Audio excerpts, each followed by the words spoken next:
नमस्कार सभी को। दोस्तों, मोदी जी ने ऑपरेशन सिंदूर का बिगुल बंगाल में भी बजा दिया है और वहां उनको काउंटर करने के लिए उनके सामने ममता दीदी खड़ी हैं। यानी पश्चिम बंगाल की सियासी जंग की शुरुआत हो चुकी है और शुरुआत से ही बीजेपी ने अपना ब्रह्मास्त्र ऑपरेशन सिंदूर यूज करना शुरू कर दिया है। जाहिर सी बात है, बीजेपी ऑपरेशन सिंदूर को बंगाल में वोट में कन्वर्ट करना चाहती है, क्योंकि बीजेपी के लिए बंगाल हमेशा से एक टेढ़ी खीर रही है। बीजेपी ने बहुत कोशिश की, लेकिन ममता के टीएमसी का किला अभी तक मोदी जी भेद नहीं पाए हैं। तो मोदी जी गए थे बंगाल के अलीपुरद्वार में और वहाँ उन्होंने कहा कि हम शक्ति को पूजने वाले लोग हैं, बंगाल टाइगर्स की धरती है। और इसके बाद ऑपरेशन सिंदूर का आलाप जपने लगे।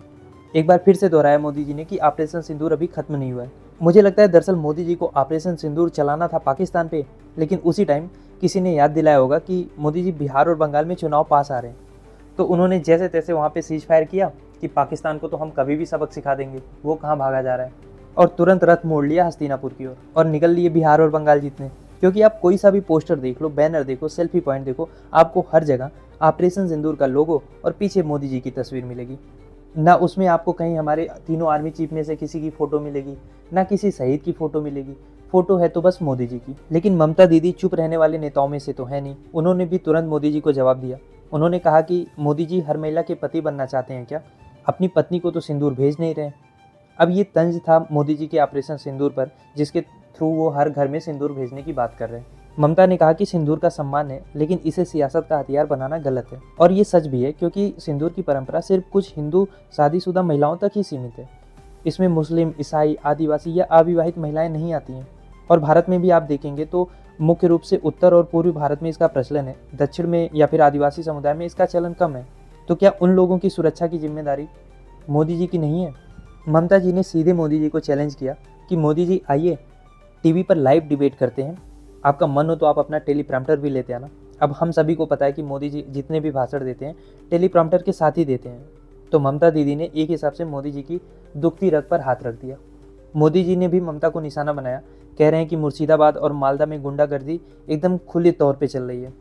वहीं ममता जी कह रही हैं कि आप बंगाल को टेररिस्ट से कैसे जोड़ सकते हैं, ये बंगाल का अपमान है।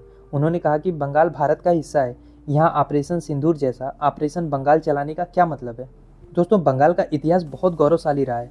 बंगाल में स्वतंत्रता संग्राम में नेताजी सुभाष चंद्र बोस जैसे नायक दिए हैं और आज भी ये भारत की सांस्कृतिक धरोहर का अहम हिस्सा है। तो ममता जी का कहना है कि हम देश का सम्मान करते हैं, लेकिन आत्मसम्मान का विसर्जन नहीं करेंगे। दोस्तों, इन नेताओं की, चाहे वो मोदी जी हों चाहे ममता जी हों, इनकी कमेंट्री से आप इंटरटेन तो हो सकते हैं, लेकिन इससे आपके रियल मुद्दे भटक जाते हैं। जिन मुद्दों को हेडलाइन होनी चाहिए वो कहीं पीछे रह जाते हैं या फिर दब ही जाते हैं। जैसे अभी हमारे एयर चीफ मार्शल ने कहा कि वायुसेना में हथियारों और आधुनिक जहाज़ों की कमी है। उन्होंने बताया कि रक्षा उपकरणों की खरीद में देरी और टाइमलाइन ना पूरी होना एक बड़ी समस्या है।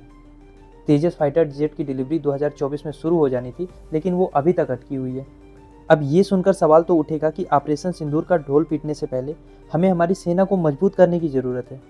पाकिस्तान को चाइना और यहाँ तक कि अब रसिया से भी मदद मिल रही है, और हमारी वायुसेना अभी जहाज़ों की डिलीवरी में अटकी हुई है। हम केवल पाकिस्तान पे स्ट्राइक करके या पाकिस्तान से अपनी तुलना करके अगर खुश होने लगेंगे और ये भूल जाएंगे कि हमारे सामने चाइना जैसा एक जाइंट भी खड़ा है, तो फिर फ्यूचर में ये हमारी सिक्योरिटी के लिए अच्छा नहीं होगा। दोस्तों, ऑपरेशन सिंदूर का सियासी ड्रामा तो चल ही रहा है। बीजेपी घर घर सिंदूर बांटने की बात कर रही है, लेकिन देखना ये है कि क्या महिलाएं किसी और के हाथ का सिंदूर लेंगी। और उधर ममता जी मोदी जी को चैलेंज दे रही हैं कि मोदी जी बंगाल से चुनाव लड़के दिखाइए। लेकिन बड़ा सवाल ये है कि जब हमारी वायुसेना आधुनिक हथियारों के लिए तरस रही है, तो क्या ये सियासी सोच सही है? अब मेरा सवाल आपसे ये है कि क्या ऑपरेशन सिंदूर जैसे मुद्दों पर वोट मांगना चाहिए या देश की सुरक्षा को पहले मजबूत करना चाहिए? आप इस बारे में क्या सोचते हो? कमेंट बॉक्स में बताओ।